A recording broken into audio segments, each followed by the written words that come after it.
अपने आप को ऐसे दिखाया उन्होंने कि कोई भी व्यक्ति, दानव योनि का व्यक्ति भी देखकर एक बार उसका हृदय कांप जाए।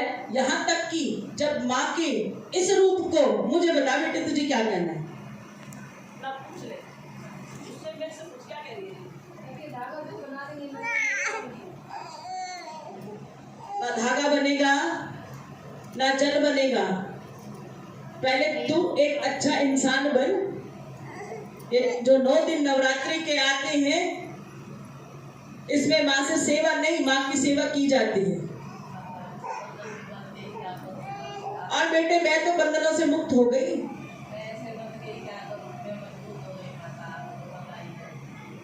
और ये मुक्त हो गई, तो मुक्त है बेटा।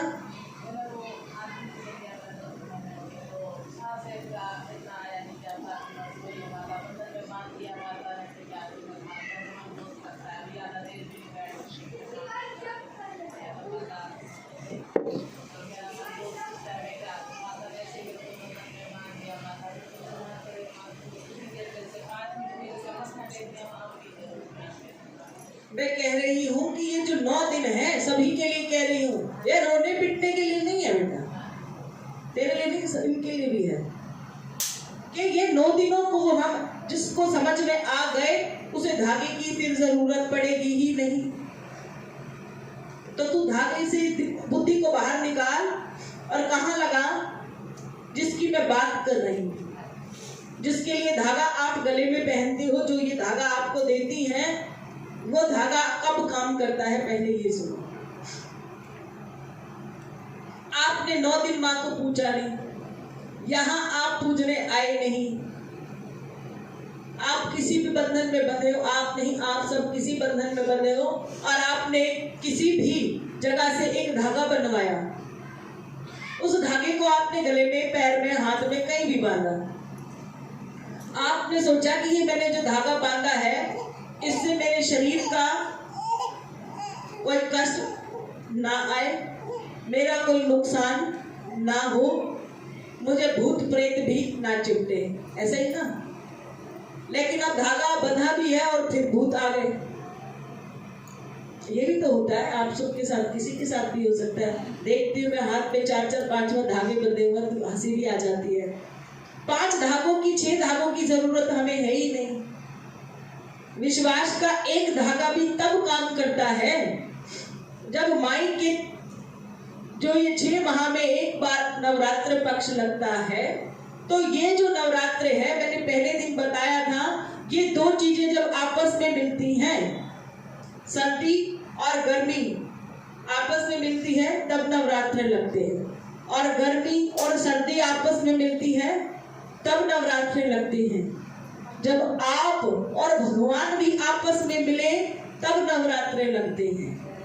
अगर आपने चौकी लगाई नहीं, आपने भेंट रखी नहीं, आपने उसके नाम की जो जलाई नहीं, अपने पेट को उसके लिए सूखा रखा नहीं, और आप सोचो कि 10वीं वाले दिन आपके घर अपार बारिश हो जाएगी क्योंकि आप किसी जगह से जाकर प्रसाद ले आए और आपका कल्याण हो जाएगा, होगा नहीं। अब आपने बाहर जाकर बताया जी ये तो माता जी से धागा बंधवा के आई थी पर असर नहीं हुआ, तो सारी गलती किसकी है? हमारी है बेटे। तुम ही तो कहते हैं, कहते जय माता। तुम कहोगे कि माँ जी ने दिया तो धागा काम नहीं करा। वो धागा काम तभी करेगा जब आप इन नवरात्रों में माँ भगवती के साथ वो संबंध बनाओगे, जिसकी मैं आपको पहले दिन से बार बार बता रही हूँ। कह दो तो माँ कालरात्रि के इसी रूप की मैं चर्चा कर रही हूँ। जब हमारे घर में मृत्यु तुल्य समान कष्ट आते हैं, तब क्यों आते हैं? वो इसलिए आते हैं जब माँ आपके घर में आशीर्वाद नहीं दे रही। जब आपके घर में ऐसी मृत्यु हो जाती है जिसकी उम्र बहुत कम है, तब आपके घर में माँ भगवती की कृपा नहीं है। जब आपके घर में 4 कमाने वाले हैं, कमाने वाले पर कोई कमा नहीं रहा है, तो माँ की कृपा आपके घर नहीं है। आपके घर में बच्चे हैं, संतान है, पर कोई आपको पानी पूछने वाला नहीं है, तो समझ लेना माँ की कृपा आपके घर पर नहीं है। आपका इतना सुंदर शरीर माँ ने बनाया, पर आप उसके आगे इस शरीर से ज्योत नहीं जगा सकते, तो समझ लेना कि माँ की कृपा आप पर नहीं है। अब माथे पर तिलक लगाने से कृपा आ जाएगी? कैसे आएगी? सेवा करके। और सेवा नहीं करते ले रही है तो मांगो बार बार, आओ कहीं और जाओ, किसी स्वच्छ मंदिर में जाओ, ऐसे मंदिर में जाओ जहां माँ की आराधना होती है। पता चले कि माँ को कपड़ा लगाया ही उनको 6 महीने हो गए, वहां माँ स्वरूप में भी वास नहीं करती है, क्योंकि माँ तो वही वास करती है जहां माँ की सेवा होती है, जहां माँ को बार बार पूछा जाता है। सुबह पूछते हैं माँ चाय, माँ दूध, माँ दोपहर को रोटी सब्जी फल फूल, शाम को इत्यादि, रात को उनका विश्राम करके कि अब माँ मैं सोने जाऊं। वहां आएगी माँ या वहां आएगी जहां एक बार किसी ने ऊपर छज्जे के ऊपर एक मंदिर बना दिया और वहीं दूर से माँ उसके पास नहीं आती। तो नवरात्रि के पावन पर्व बार बार इसलिए कह रही हूँ कि होली दिवाली से भी बहुत बड़े होते हैं। जब इनकी कृपा आपके घर में आती है तब निरंतर काम होते चले जाते हैं। छोटे से छोटा काम भी माँ भगवती चुटकियों में कराती हैं, और बड़े से बड़ा काम भी माँ पता ही नहीं चलने देती कब बीच रास्तों से आपका वो काम करा देती हैं। इसीलिए माँ के जो 9 रूपों की अभी व्याख्यान हम कर रहे हैं उसमें ही माँ कालरात्रि है, कालों की काल है। और माँ से ये प्रार्थना करनी है कि हे माँ भगवती इस काल रूप का मुझे आशीर्वाद प्रदान करें, ताकि मेरे घर में मेरा जीव, मेरे साथ जो मेरा संसार है, वो जो संसार है वो मुझसे अभी पीछे नहीं हटना चाहिए। कह दो जयकारा शेरा वाली दा। तो माँ ने कहा कि जब भी आप माँ की सेवा करते हो, सेवा जानते तो सारे हो, किसी फिल्म स्टार का नाम ले लो सब जानते हो ना, संबंध थोड़ी नहीं है, बुलाओगे आ जाएंगे? नहीं आएंगे। तो ये कैसे आ जाएंगे? सब संबंध नहीं बनाए हैं तो 1 मिनट में आ जाएंगे? नहीं आएंगे। पक्का ना? नहीं आएंगे। तो संबंध बनाने के लिए नवरात्रे आए हैं। तो क्या मैं जल नहीं बना के दे सकती? बताओ मुझे, धागा नहीं बना के दे सकती? पर ये 9 दिन लालच से बाहर आओ कि माँ अगर तू ही मेरे अंग संग सहाय हो गई तब मुझे किसकी जरूरत है? फिर तो कोई सहारा नहीं चाहिए ना जल का और ना धागे का। कह दो तो माँ कालरात्रि का जो रूप है बेटा, वो इस सृष्टि में आज भी चलायमान है। कह दो कोई नहीं, उधर से आना। माँ भगवती की ना अपार कृपा है बेटे, वहाँ हवा लगती है वहीं बैठने दे, यहाँ खुला खुला होने दे। कह दो जय माता दी। तो माँ के कालरात्रि रूप है, ये अजर और अमर एक रूप है। जब भक्त बड़े प्रेम और भाव के साथ माँ को बुलाते हैं तो माँ दौड़ी चली आती हैं। क्यों? क्योंकि माँ पार्वती ने माँ कालरात्रि को, माँ काली को कहा था कि जब भी मेरा कोई भक्त तुझे पुकारे, जिसको तेरी जरूरत है, तो मैं नहीं आऊंगी। इस सृष्टि का कार्यभार भूत प्रेत दुख और काल समय से तू उनको बचाएगी। कह दो तो तभी हमने बोला कि दुर्गति नाशनी दुर्गा जय जय, काल विनाशनी काली जय जय, उमा रमा ब्रह्माणी जय जय, सीता राधा रुक्मणी जय जय। जब काल का समय आएगा, उस काल से जो बचाएगा वो कौन है?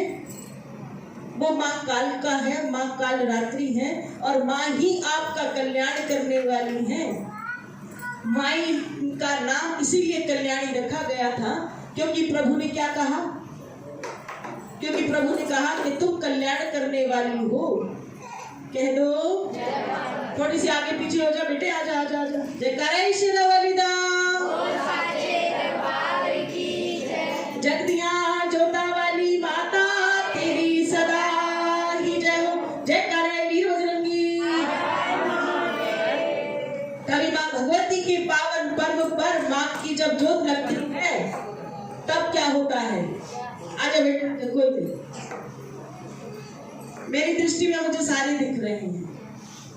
तो सब पूछते हैं कि कब नवरात्रि की ये भेंट मिलेगी। आप मुझे ये बताओ कि छठे नवरात्रि पे भेंट कभी मिली है किसी को? नहीं मिल सकती। उसका कारण यही है कि हमने माँ पार्वती के रूप शैलपुत्री को साक्षी मानकर प्रथम दिन इस भेंट को लगाया। जिसने दूसरे तीसरे चौथे पांचवें दिन लगाया, मैं वो बात नहीं कर रही हूँ, वो नियम के विरुद्ध। लेकिन जिसने माँ शैलपुत्री वाले दिन प्रथम नवरात्रि को साक्षी रखा, माँ पार्वती के स्वरूप को साक्षी रखा कि माँ मेरा कल्याण करो, तब माँ ने आप सबको बुद्धि दी और आपने जाकर भेंट ली और भेंट पर माया रूपी शक्ति नोक को बांधे और माँ से प्रार्थना की कि हे माँ, मैं 9 दिन आपकी सेवा कर सकूं। जो सजाई मैंने चौकी है ना, वो मेरे दिन पूरे हों, खुशी खुशी के साथ पूरे हों। और कल तो नवरात्रि खुल जाएंगी।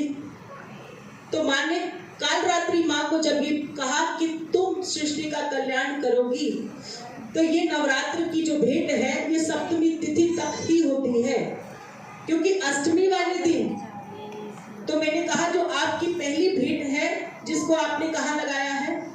अपने घर पर लगाया है। आप उस भेंट को माँ को खोलकर उसको भोग लगाते हैं और ये भेंट, उस भेंट को आप खुद खाते हैं। तो ये वाला प्रसाद है, ये हम किसी को कहते नहीं दे, ये आप खुद खाएं, अपने परिवार को खिलाएं। और अगर आपने खाली भेंट रखी है, जैसे ऐसे भेंट रखते हैं नवरात्रि की, उस भेंट को आप कन्या पूजन में खोल सकते हैं। लेकिन इस भेंट का प्रसाद आप किसी और को नहीं देते।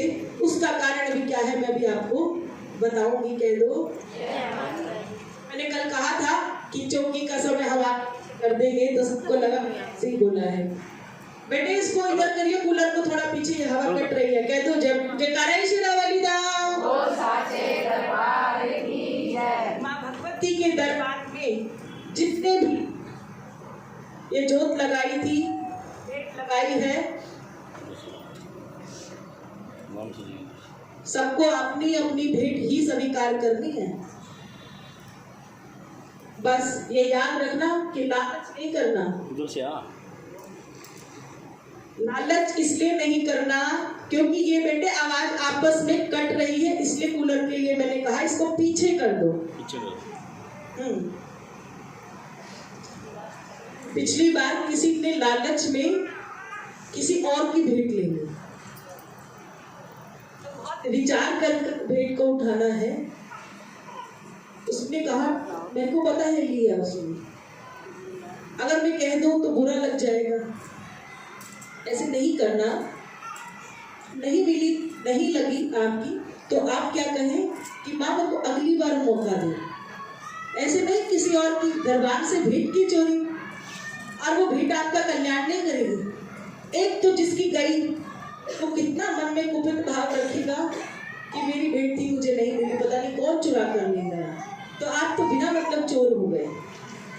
अब चोरी तो की ही है, और वही भेंट ले जो आपकी अपनी है।